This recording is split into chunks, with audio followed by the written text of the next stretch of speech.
Você acha que tem algum problema em beber?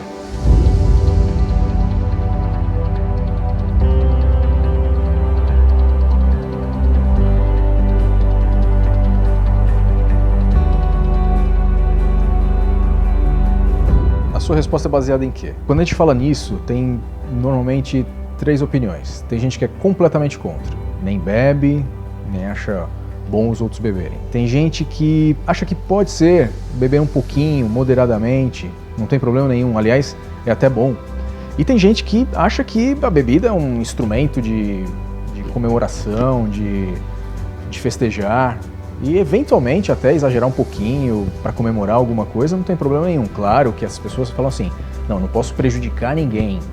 Eu tenho minha opinião, não sei qual é a sua, mas eu tenho a minha. E eu questionei minha opinião. Você tem essa coragem de questionar a sua opinião? Questionar por quê? Você está bem do jeito que você está. Questionar para quê? Questionar pelo seguinte. A Bíblia nos fala assim, lá em Romanos 12:1.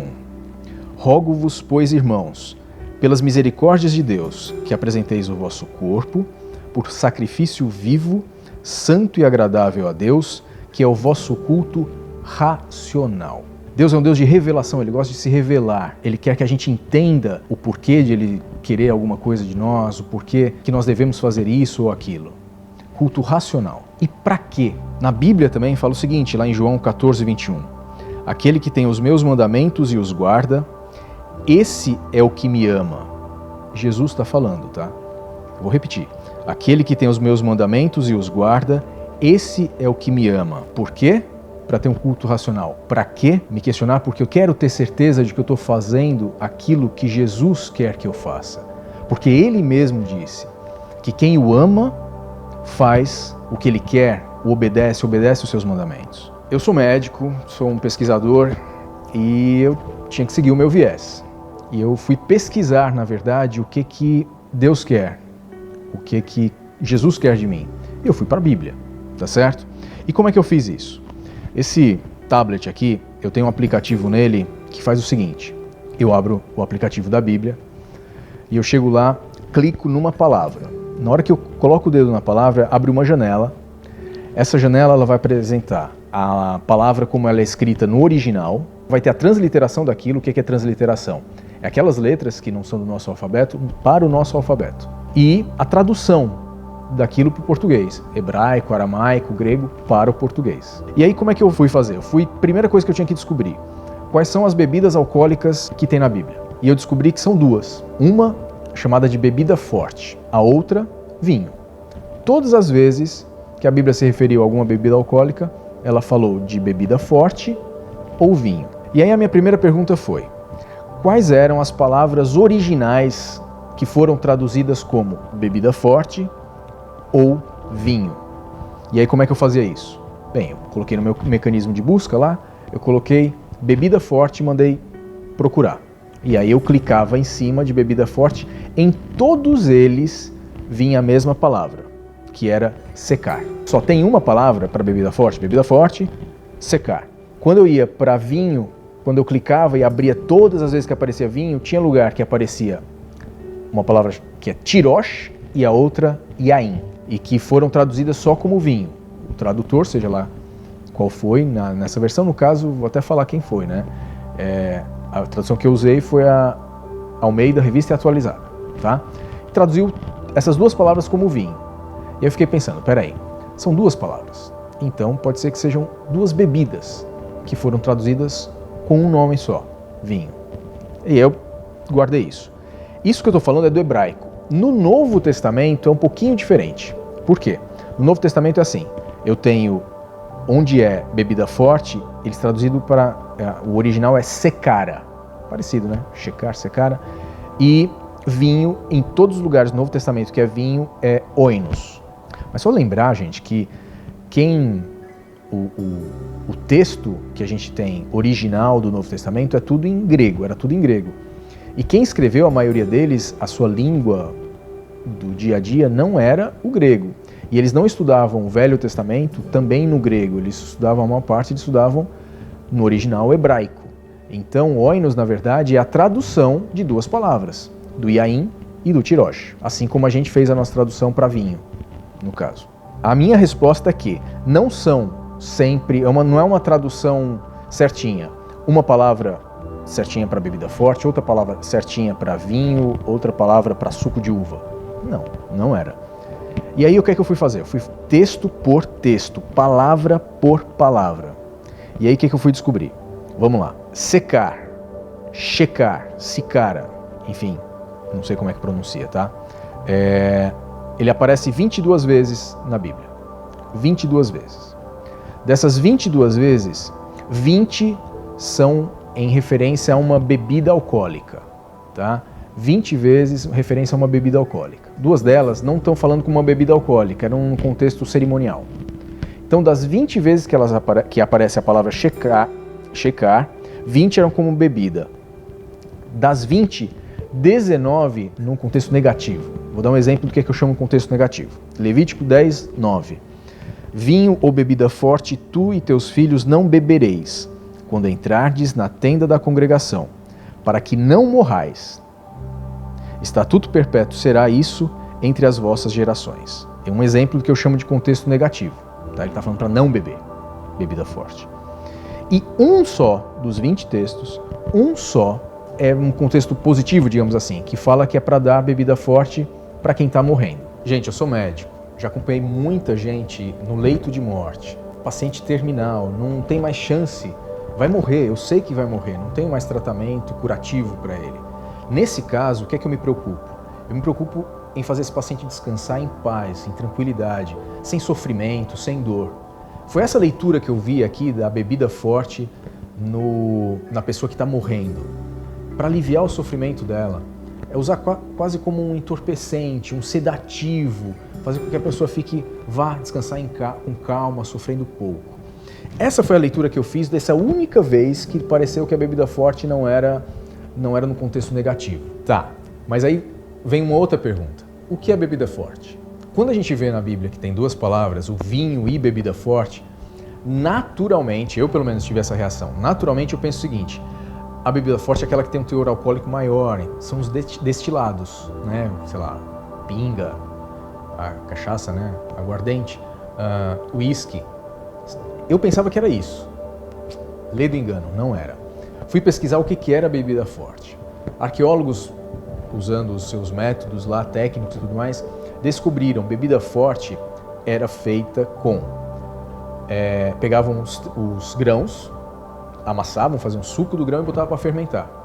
Alguns de vocês já devem estar pensando exatamente o que é isso. E é cerveja, bebida forte. Na Bíblia, ela está falando do quê? De cerveja. Para você pode parecer, para mim parece meio estranho, né? Chamar cerveja de bebida forte. Se você está acostumado a beber, você vai falar assim, o pessoal era fraquinho naquela época, chamado de cerveja de bebida forte. Pode até ser que seja, mas o fato é o que ele estava falando. Cerveja, eles chamavam de bebida forte. E essa bebida forte, na Bíblia, não tem nenhum momento recomendando o seu uso, falando que é bom, a não ser se a pessoa estivesse morrendo. E como é que eu tenho certeza que não era bebida destilada? Aí é mais fácil ainda eu te dizer, certeza absoluta. Porque não existia o método da destilação nessa época na Bíblia. O método da destilação surgiu na era cristã, muito tempo depois disso. Então, dá para ter certeza, não era nenhuma bebida destilada. A gente falou do secar, da bebida forte. Vamos falar agora do tirosh. Na Bíblia, vamos lá, ó. Aparecem 38 vezes a palavra tirosh na Bíblia. Em todos eles só tem um sentido, tirosh. Suco não fermentado da uva. Tá? Vou ler um texto aqui para vocês. Gênesis 27, 28. Deus te deu do orvalho do céu e da exuberância da terra, e fartura de trigo e de mosto. Pronto, mosto é tirosh. E o que é mosto? Mosto é o suco da uva não diluído. Eles colocavam a uva no lagar, pisavam a uva e aquele produto que eles tiravam era o mosto. Tirosh, suco de uva, tá bom? Em outros momentos está escrito como vinho, mas nitidamente ele está falando do suco da uva. A terceira palavra, a gente falou de secar, do tirosh, a outra palavra, iaim. Iaim. A iaim vem muito. Aí, iaim. E aí, muitas vezes, 140 vezes na Bíblia tem a palavra iaim. Dessas 140 vezes, 140 textos, 60 deles são no contexto negativo. Do mesmo jeito que eu tinha falado do contexto negativo da bebida forte, pronto. 60 dos 140 textos no contexto negativo. Aí você pensou, opa, sobraram 80? 80 no contexto bom? Não. Outras 60 vezes num contexto neutro, só citando. Não está falando mal, nem ruim, nem no contexto bom, nem ruim. Está citando. Agora, 17 vezes num contexto bom. Aí você me falou, né? Faltaram 3 vezes aí. É que também não está falando como uma bebida especificamente para uso para uma pessoa beber, tá certo? É que nem aqueles outros textos do Secar, que também não era para num contexto de bebida. 17 vezes num contexto relativamente bom. Mas espera aí pegou. Num contexto bom, ou relativamente bom, não seria muito mais fácil se fosse assim, ó, bebida forte, contexto ruim, isso daí eu acho que fechou, né? Não tem muita dúvida. Tirosh, suco de uva, beleza, suco de uva, e o yain, vinho fermentado, ele dizer se é bom ou é ruim, acabou, e a gente vai lá e obedece o que está escrito na Bíblia. E quando eu fui ver texto por texto, eu tive uma surpresa. O yain, ele não é sempre, na sua tradução, traduzido como vinho. Ele tem outra tradução também. E nessa hora que eu fui ver a outra tradução, aí que eu vi que era mais duplo, mais duvidoso ainda o sentido. Eu vou ler uns textos para vocês. Jeremias 40:10. Quanto a mim, eis que habito em Mispa, para estar às ordens dos caldeus que vieram a nós. Vós, porém, colhei o vinho, as frutas de verão e o azeite. Metei-os nas vossas vasilhas e habitai nas vossas cidades que tomastes. Espera aí, ninguém colhe vinho. Ninguém colhe vinho, colhe uva. Tem muita gente que quer colher vinho, né? Jeremias 40:12. Então voltaram todos eles de todos os lugares para onde foram lançados e vieram à terra de Judá, a Gedalias, a Mispa, e colheram vinho e frutas de verão em muita abundância. Mais uma vez, colheram vinho. Em Isaías 16:10, aí o bicho pega mesmo. Porque olha lá, fugiu a alegria e o regozijo do pomar. Nas vinhas já não se canta, nem há júbilo algum. Já não se pisarão as uvas nos lagares. Sabe de onde foi tirado esse uvas? Da palavra yain. Então, eu sei que bebida forte é shecar, certeza. Eu sei que tirosh, certeza, é suco de uva, não fermentado. Agora, yain, eu não posso nem dizer com certeza que é vinho fermentado. Aí eu vou ser bem sincero com vocês. Eu fiquei meio inquieto. Me incomodou isso. Vai ver, no Novo Testamento tem uma solução para o problema? Não, não tem. No Novo Testamento só tem 2 palavras que se referem à bebida alcoólica. Um é secara, que é shecar, que é o mesmo que shecar, bebida forte, secara. E a outra é oinos, que é vinho, que é todo tipo de vinhos. Suco de uva, vinho fermentado. Então também não me respondeu. Eu queria que no Novo Testamento tivesse mais 2 palavras e uma com certeza fosse vinho não fermentado e outra com certeza fosse vinho fermentado. Só que no Novo Testamento é pior ainda do que no Velho. Só tem uma palavra e essa palavra serve para tudo. Aí eu pensei, poxa, por que Deus não deixou tão claro isso? Por que Deus não separou direitinho cada significado? E aí facilitava a vida pra gente, a gente sabia se podia ou não beber. Eu ia saber se, não, tirosh eu sei que pode beber, certeza. Yain, se for bebida alcoólica, ele vai me dizer na Bíblia, yain não pode, ou yain pode, só não exagera, enfim. Ele ia me esclarecer isso, só que Deus não me esclareceu. E aí eu fiquei na dúvida, fiquei incomodado com isso. Mas como eu já disse anteriormente, eu sou médico, eu sou neurologista, eu fiz 1 ano de residência em clínica, enfim, além da residência em neurologia, e eu vi muitos pacientes. E a maioria das vezes que eu me confrontei com álcool, não foi num contexto muito bom. E aí, sabe o que eu fui fazer? Eu fui para a ciência. O que a ciência tem a me dizer a respeito? Muitas coisas eu já sabia. Eu já sabia que tem pesquisas falando que o vinho é bom para prevenir doenças cardiovasculares. Mas eu também sabia que o álcool, qualquer fonte, a partir de uma determinada dose, faz mal para muita coisa, mas muita coisa mesmo. E você também sabe disso, não é novidade. Mas aí eu falei, não, peraí, eu não fui super criterioso em pesquisar lá na Bíblia como é que é, eu vou ter o mesmo critério. E eu fui atrás de informações sobre o álcool, o que ele causa na saúde das pessoas. Fui lá no site da Organização Mundial de Saúde. E o que eles falam? Me surpreendeu um pouco, viu? E eu acho que vai te surpreender também. Cerca de 3,3 milhões de mortes por ano se devem ao álcool. a bebidas alcoólicas. 3,3 milhões de mortes ao ano. Para vocês terem ideia, relativamente a todas as mortes, todas as mortes no mundo, corresponde a 5,9% de todas as mortes no mundo. 5,9% de todas as mortes no mundo. Você se choca com a morte violenta, não se choca? Você não deve achar legal guerra. Você não deve achar legal assassinato. Você não deve achar legal alguém ir lá e matar uma pessoa. Morte violenta te incomoda, não te incomoda? Sabe quanto por cento de todas as mortes no mundo são violentas? 0,9%. Então, gente, 1% de todas as mortes são causadas pela violência. 6% são causadas pelas bebidas alcoólicas.